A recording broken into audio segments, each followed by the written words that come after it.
주기도문이 마태복음과 누가복음에만 기록이 되어 있고 또 그 내용이 다른 것으로 보아서 우리는 이 사실을 추론해 볼 수가 있습니다. 이 주기도문이라는 것이 그저 우리가 암송하는 그런 암송을 위한 기도문이 아니라는 것을 알 수가 있습니다. 만약에 그랬다면 누가복음에도 마태복음과 똑같은 기도문이 있었어야 됩니다. 뿐만 아니라 우리가 알고 있는 마가복음과 요한복음에도 똑같은 내용이 있어야 됩니다. 모든 제자들이 다 암송하는 그런 기도문이었다면 복음서에 무조건 나와 있어야 된다는 것입니다.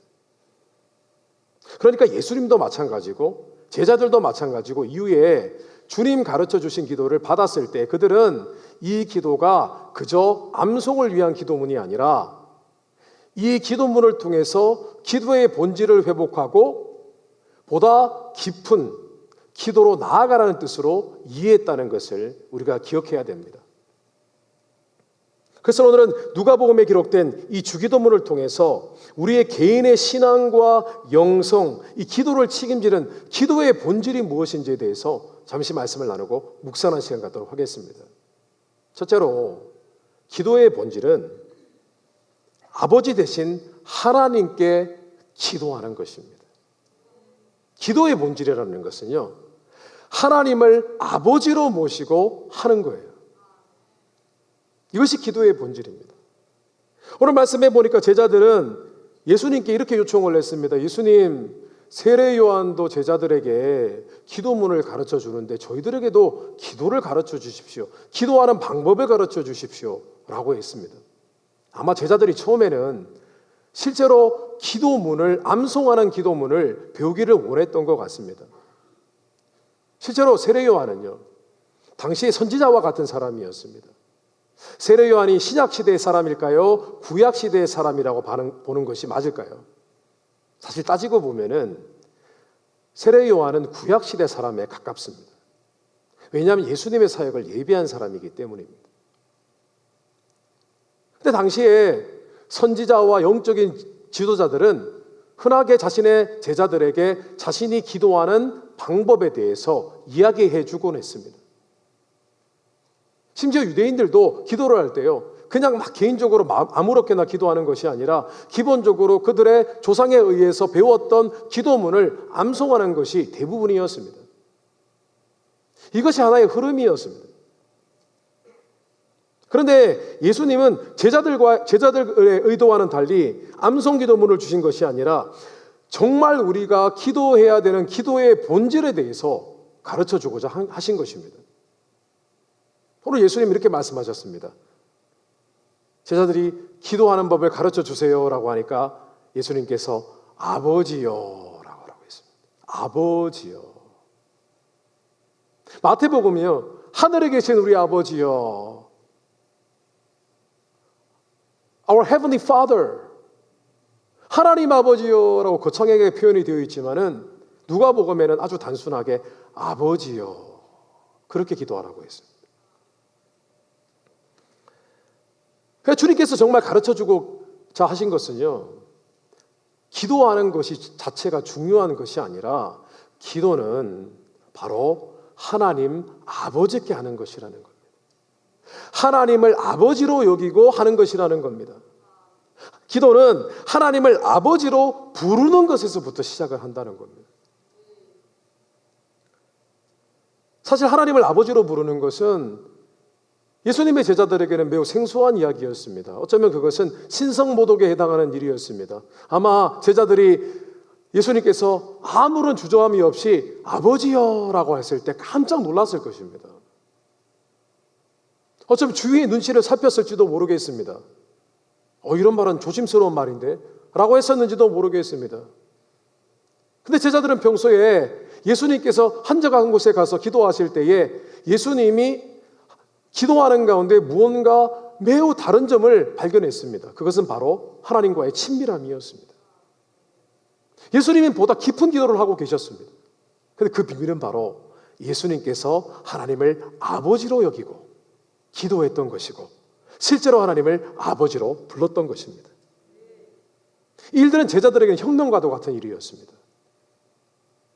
유대교에서 있을 수 없는 일들을 예수님께서 가르쳐 주셨기 때문입니다. 그러나 사실은 이것은 실제로 예수 그리스도를 믿는 사람들에게 일어난 영적인 대혁명과도 같은 사건이었습니다. 어떤 혁명입니까? 하나님은 원래 The Creator, 창조주십니다. 하나님은 The King of Kings, 왕 중의 왕이십니다. 하나님은 The Lord of Lords, 만주의 주십니다. 우리가 아무렇게 대할 수 있는 분이 아닙니다, 여러분. 하나님은 감히 쳐다볼 수도 없는 분이에요. 뭐 하늘을 우러러 본다고요? 어림도 없는 소리 하지 마세요. 하나님은 우리가 하늘을 우러러 볼 수 있는 분이 아닙니다. 천상에 계신 예수님, 천상에 계신 하나님은요, 천사들이 감히 쳐다도 못 봅니다. 날개로 얼굴을 가리고 가슴을 가리고 다리를 가려야만 겨우 하나님을 대할 수 있는 그런 존재십니다. 근데 오늘 주님께서는 그렇게 말씀을 하십니다. 하나님은 단순히 크리에이터, 창조주가 아니고 만왕의 왕, 만주의 주가 아니라 우리의 아버지시다라고 말씀을 했습니다. 그러면 기도하는 것도 달라졌다라고 말씀을 하셨습니다. 그저 고용인이 고용주에게 막 눈치 보면서 이거 얘기해야 되나 말아야 되나 이렇게 안절부절 못하는 것이 아니라 하나님은 언제든 앞에 나아갈 수 있고 때를 쓸 수도 있고 살갑게 이야기할 수도 있고 때로는 너무 당당하게 필요를 요청할 수도 있는 그런 아버지심을 말씀하신 거예요. 놀라운 사실, 우리 신앙의 혁명과도 같은 그런 사실들을 오늘 주님께서 말씀을 해주신 것입니다. 성도 여러분, 저는 저희 가정에 대해서 여러 번 간증을 했습니다. 아버지가 예수님 믿고 나서는 정말 부드러운 분이 되셨습니다. 근데 예수님 믿기 전에 너무 무서운 분이셨어요. 저는 한 번도 아버지와 대학교를 졸업할 때까지 아이 컨택을 해본 적이 없습니다. 너무 무서웠기 때문입니다. 무섭다기보다는 공포스러웠다고나 할까요? 심지어는 대학생이었을 때까지만 해도 아버지께 용돈을 달라고 할 때, 부탁을 할 때 눈을 마주치지 못했습니다. 저 아버지 용돈, 한 번도 용돈 주세요라고 얘기해 본 적이 없습니다. 아버지 이게 전부였습니다.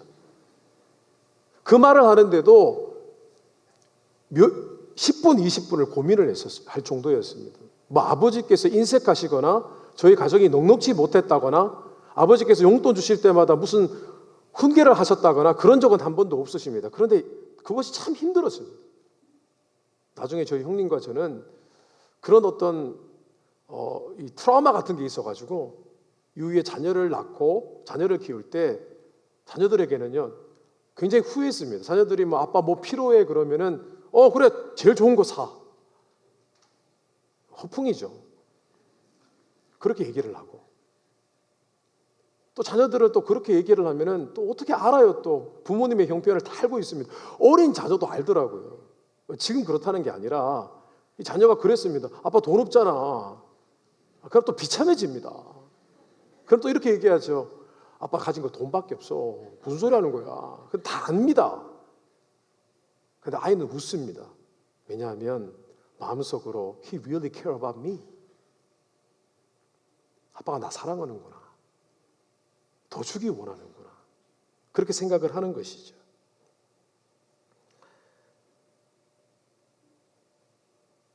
성도 여러분, 기도는 우리의 인자하신 아버지와의 친밀함을 누리는 과정인 것입니다.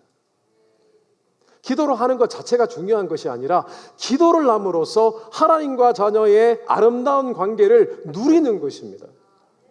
그래서 사실은 하나님을 진정 아버지로 느끼고 기도하는 분들은 그 은혜의 감격을 누리게 되어 있습니다. 기도할 때 행복합니다. 만약에 기도할 때 무미건조하고 메마르잖아요. 그러면 우리가 하나님이 우리의 아버지 되심을 잊어버린 것입니다. 그럴 수가 없습니다. 우리가 하나님의 사랑을 알고 아버지로 인식하고 기도하게 되어지면은 우리는 당연히 기도의 시간이 행복해질 수밖에 없고 기도의 시간이 계속해서 길어질 수밖에 없는 것입니다. 근데 그럼에도 불구하고 우리 하나님은 창조주이시며 만왕의 왕이시고 만주의 주이시기 때문에 우리는 여전히 하나님을 공경해야 됩니다. 그래서 오늘 주님께서는 그 말씀도 잊지 않으셨습니다. 너희가 기도할 때 아버지여 이름이 거룩히 여김을 받으시오며. 무슨 뜻입니까? 하나님은 존귀하시고 거룩하신 분이십니다. 너희들이 기도할 때 때로는 하나님께 친밀하게 나아가지만 때로는 아버지께 때를 쓰기도 하지만 그 기도의 마지막은 하나님을 존귀히 여겨드리도록 해라는 뜻입니다. 그래서 우리 기도는요, 때로는 하나님께 필요한 것을 기도할 때도 있지만 마지막은요, 때로는 하나님께 따질 수도 있어요. 하나님 왜 그랬어요? 왜 허락하셔서 이런 일을? 라고 하지만 마지막에는 그러나 하나님이 옳으십니다. 하나님이 맞으세요. 하나님은 합당하십니다. 그렇게 기도할 수 있어야 됩니다. 그리고 우리는 이후에 하나님은 존귀하시기 때문에 하나님의 관심과 거룩하신 뜻에 대해서 기도할 수도 있어야 됩니다. 오늘 주님께서는 나라가 임하옵시며 라고 했습니다. 그렇게 기도하라고 했습니다. 무슨 뜻입니까? 하나님 나라가 임한다는 것은 하나님의 거룩한 통치하심이 임한다는 것입니다. 다시 말하면 하나님 나라의 일들이 이루어지기를 원한다. 하나님의 뜻을 구하는 기도를 하라는 것입니다. 성도 여러분, 상투적인 기도 제목의 틀에서 헤매다가 기도 시간이 지루해지셨습니까? 그렇지 않아야 됩니다. 하나님은 우리 아버지 되십니다. 이제 하나님을 다시 한번 아버지로 인식하시고 우리의 기도의 시간이 도리어 하나님을 모셔드리고 그분과의 친밀함과 경외함을 누리는 시간이 되시기를 주님의 이름으로 축원합니다. 두 번째로, 기도의 본질은 자녀된 우리가 기도하는 것입니다. 자녀된 우리가 아버지 하나님께 아뢰어 드리는 것이 기도의 본질입니다. 주님께서는 우리에게 날마다 일용할 양식을 주옵시고 라고 기도하라고 하셨습니다. 날마다 일용할 양식을 주옵시고. 너무 거창하게 기도를 말씀해 주신 것 같아요. 이게는 어떤 기도죠? 무슨 말입니까? 밥 달라는 기도입니다. 하나님 밥 주세요. 그런 기도를 의미합니다.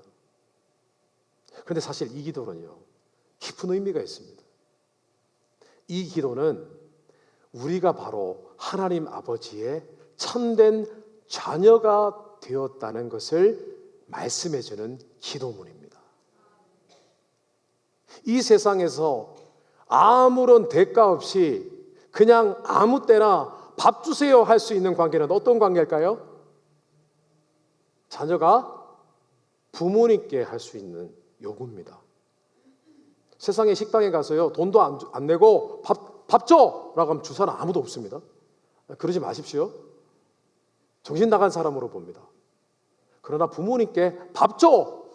라고 하는 것은 누구도 상관할 수 없는 것입니다.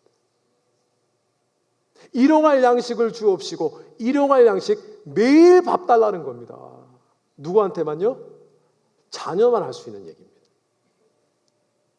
우리가 하나님의 사랑하는 자녀라면 우리는 아버지께 아무것도 숨길 필요가 없습니다. 다 말씀드릴 수 있습니다. 다 얘기해 드릴 수 있습니다. 우리의 모든 필요를 말씀드릴 수 있습니다. 저는 예전에도 말씀드린 적이 있습니다. 하나님 뜻대로 기도해야 됩니다. 저는 그런 얘기를 들을 때마다 가슴이 찢어집니다. 왜 우리가 하나님의 뜻대로만 기도해야 됩니까? 하나님의 뜻을 알면 기도할 필요가 없잖아요. 하나님의 뜻을 알면 그 뜻은 이루어질 것입니다. 하나님의 뜻은 반드시 이루어집니다. 우리가 하나님 앞에 자녀로서 기도하다 보면 어느 순간에 우리의 기도를 도우시는 성령님께서 하나님의 뜻대로 하는 기도를 깨닫게 해주시는 거죠. 그러다 보면 기도를 많이 하면 할수록 더 정결한 기도를 하게 되는 것입니다. 하나님이 기뻐하시는 기도를 하게 되는 것뿐인 것입니다. 때로는 자녀가 성숙해지면 그런 기도를 합니다. 하나님, 제가 지금 하나님께 받고 누리는 것 이것으로 충분합니다. 하나님, 오히려 제가 무슨 일을 할 수 있을까요? 근데 그것은 성숙한 자녀가 기도하는 기도입니다. 그것보다 더 중요한 것은 우리가 자녀로서 하나님 앞에 거리낌 없이 나아가서 기도하는 것입니다. 우리 모든 마음을 하나님께 아뢰어 드리는 것입니다. 근데 그것을 하나님은 받으십니다. 우리 하나님 아버지는 자녀가 자신의 크고 작은 필요를 요구하는 것 자체만으로도, 일용할 양식을 달라고 구하는 것만으로도 그것을 유치하게 여기지 않으십니다. 도리어 기특하게 여기십니다. 도리어 하나님 아버지는 자녀가 아무것도 구하지 않을 때 이상하게 여기십니다. 오히려 그것을 불신으로 여기십니다. 너 나 안 믿는구나, 사실. 너 나 의지하지 않는구나. 그렇게 생각을 하신다는 것입니다. 구하지 않는 것은요, 신뢰하지 않는 것입니다. 하나님께 작은 것고 구하지 않는다면 그것은 하나님을 의지하지 않는 것입니다.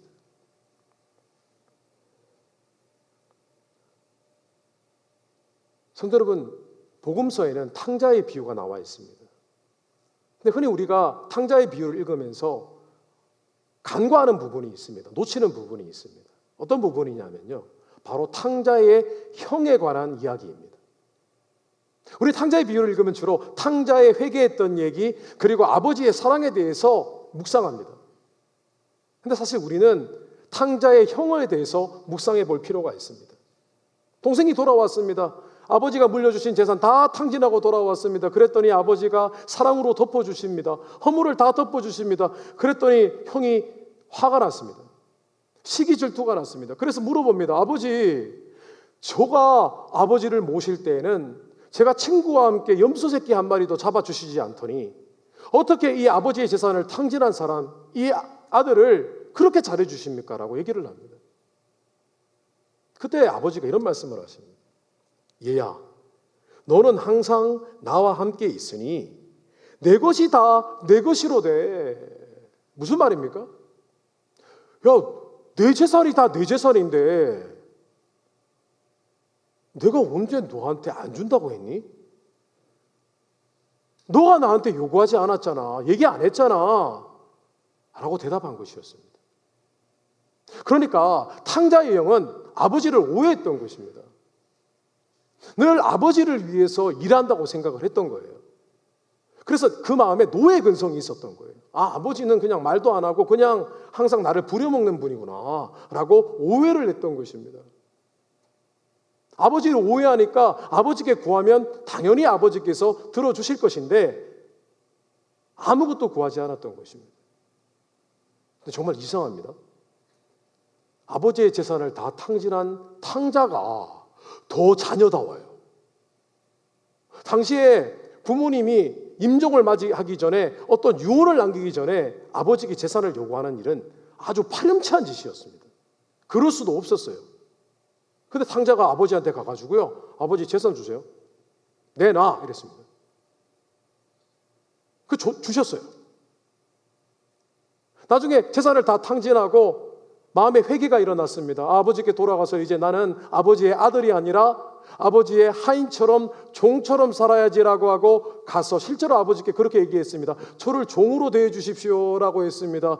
그랬더니 아버지가 옷을 입혀주고 송아지를 잡고 파티를 벌였습니다. 그런데 다 받았어요. 아버지, 저는 자격이 없습니다라고 하지 않았습니다. 다 받았습니다. 이 뻔뻔함이 있나? 그런데 사실은 이 탕자의 고백이 우리가 붙들어야 할 고백입니다. 로마서 8장 15절에 너희는 다시 무서워하는 종의 영을 받지 아니하고 양자의 영을 받았으므로 우리가 아빠, 아버지라고 부르짖느니라. 사도 바울은요, 종의 영과 아들의 영에 대해서 얘기를 했습니다. 종의 영이라는 것은요, 충성스러운 하나님의 종의 마음이 아니라 노예의 근성을 얘기하는 겁니다. 노예는 주인에게 함부로 부탁할 수가 없습니다. 하나님을 거리감을 두고 이야기하는 것이 바로 종의 영을 받은 사람의 마음이라는 것이고, 아들의 영이라는 것은 뭐죠? 하나님을 아버지로 알고 나는 철저히 하나님이 사랑하시는 아들로 느끼는 마음입니다. 근데 사도 바울은요, 이제 우리는 종의 영이 아니라 아들의 영으로 살아가야 된다고 말씀을 증거한 것입니다. 근데 오늘날 이 시대에 많은 크리스찬들이요, 아직도 종의 영을 가지고 종의 마음을 가지고 마치 탕자의 형처럼 살아가는 분들이 계세요. 그렇기 때문에 기도의 모멘텀을 잃어버리는 겁니다. 그 순간 내가 자녀가 아닌 거예요. 내가 자녀라는 바른 인식이 되어지면은 하나님 앞에 거리를 낄 것이 없는데, 마음이 동하지 않을 이유가 없는데 우리의 마음을 끌어내지 못하는 것입니다. 그래서 하나님과의 관계 속에서 이 기도라는 것은 친밀함을 누리는 것인데 그렇게 하지를 못하는 것입니다. 성도 여러분, 이 시간 종의 영에서 떠나 아들의 영으로 회복되게 되시기를 주님의 이름으로 축원합니다. 어떤 사람들은요, 하나님 앞에 그렇게 잘하는 것 같지도 않아요. 그런데 기도하고 나오면 항상 기뻐하고 기도 응답 받았다고 얘기하고 별것도 아닌 게 자랑이 나는 것 같고 질투가 날 때가 있어요. 왜 그런 줄 아세요? 그 사람은 하나님의 앞에 충성된 종은 아니지만 자녀인 거예요. 자식이 하나님의 자녀가 됨을 알고 있는 거예요. 그래서 기도 시간 가운데 행복을 누리는 것입니다. 그 차이인 거예요. 자, 마지막입니다. 기도의 본질은 아버지와 자녀의 관계입니다. 기도의 본질은 아버지와 자녀의 관계를 누리는 것입니다. 그래서 아버지와 자녀의 관계를 위해 기도해야 되는 겁니다. 오늘 주님께서는 계속해서 또 다른 기도 제목으로 언급을 하셨습니다. 어떤 기도 제목이냐면, 우리가 우리에게 죄 지은 모든 사람을 용서하오니 우리 죄도 사하여 주시옵고 우리를 시험에 들게 하지 마시옵소서 하라 라고 하셨습니다. 두 가지 기도 제목인 것 같아요. 시험 들지 않게 기도하라, 그리고 죄를 용서하는 기도를 하라라고 하셨습니다. 그런데 사실 이 두 가지 기도 제목은 하나입니다. 바로 자신과 하나님과의 관계를 위해서 마음을 거룩하게 하고 정결하게 하는 내면을 위한 기도를 하라는 의미입니다. 성도 여러분, 우리 마음이 사실은 아버지의 영과 우리의 영이 만나는 만남의 광장입니다, 여러분. 그거 알고 계셨어요? 하나님 아버지의 영, 예수의 영이 우리 가운데 계십니다. 가운데 계시지만은 우리의 영과 하나님 아버지의 영이 함께 교제하는 것은 바로 우리의 마음입니다. 심성입니다. 그런데 한번 생각해 보세요. 만약에 우리가 누구의 죄를 용서하지 않았습니다. 성경에서는 우리가 다른 사람의 죄를 용서하지 않으면 하나님께서 우리의 죄를 용서해 주신 것이 무효가 된다고 성경은 말씀하고 있습니다. 그럼 우리가 남을 용서하지 않았을 때 어떤 일이 벌어지겠습니까? 하나님께서 우리 죄를 용서해 주신 것이 무효가 되기 때문에 우리는 과거에 우리가 짊어졌던 죄를 계속 안고 있는 것이 됩니다. 게다가 남을 미워했으니 그 죄 때문에 어떤 일이 벌어지겠습니까? 우리의 마음은 황폐해지고 하나님은 우리의 기도 가운데 우리와 함께 교제하실 수가 없으십니다. 하고 싶어서도 하실 수가 없으십니다. 왜냐하면 하나님은 거룩하신 분이시기 때문입니다. 실족하는 것도 마찬가지입니다.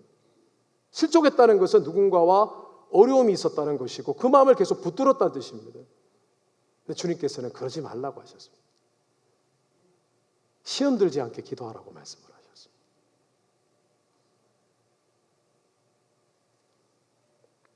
기도의 중요한 목적 가운데 하나는 순간순간 죄로 오염될 수 있는 우리의 심령, 우리의 내면을 지키고 보호하는 일입니다. 그래서 우리 주님께서는요, 우리가 하나님 앞에 올려드리는 많은 기도 제목들이 있지만 그 중에서 가장 본질적으로 하나님과 우리 사이의 관계를 위해서 기도하라고 하신 거예요. 이렇게 되어지면 하나님께서 어떤 기도도 응답하신다는 거예요. 축복하신다는 거예요. 염려하지 말라는 것입니다. 말씀을 정리하겠습니다. 주기도문은 암송하라고 주신 기도문이 아닙니다. 주기도문은 주님께서 우리에게 참된 기도의 본질이 무엇인지를 가르쳐 주시는 것이었습니다. 그리고 주님께서 제자들에게 주기도문을 말씀하실 때는요, 이제 기도가 바뀌었다. 기도의 의미가 완전히 바뀌었다. 바로 나 때문에. 그 뜻이었습니다. 내가 아버지와 너희 사이에 화목제물이 되었지 않느냐. 그러니 끝났다는 겁니다. 내가 아버지께 기도하는 것처럼 너희도 그렇게 기도하기를 바란다. 기도 시간이 맹목적으로 기도 제목만 나열하는 그런 기도 시간이 아니라 하나님과의 친밀함과 경외함을 누리는 그런 기도의 시간이 되기 바란다. 하나님과의 관계가 온전해져서 너희 안에 하나님의 능력이 충만히 임하는 그런 누리는 기도의 시간이 되기를 원한다. 이것은 나의 보혈로 되지 않았느냐. 그러니 너희가 용서하라. 시험 들지 마라. 사실 기도라는 것은요, 하나님과의 아버지와의 관계 속에서 행복을 누리는 시간입니다. 이제부터 우리의 기도가 그냥 하는 기도가 아닌 하나님과의 풍성한 은혜를 온전히 현장에서 누리는 그런 기도가 회복되게 되시기를 주님의 이름으로 축원합니다.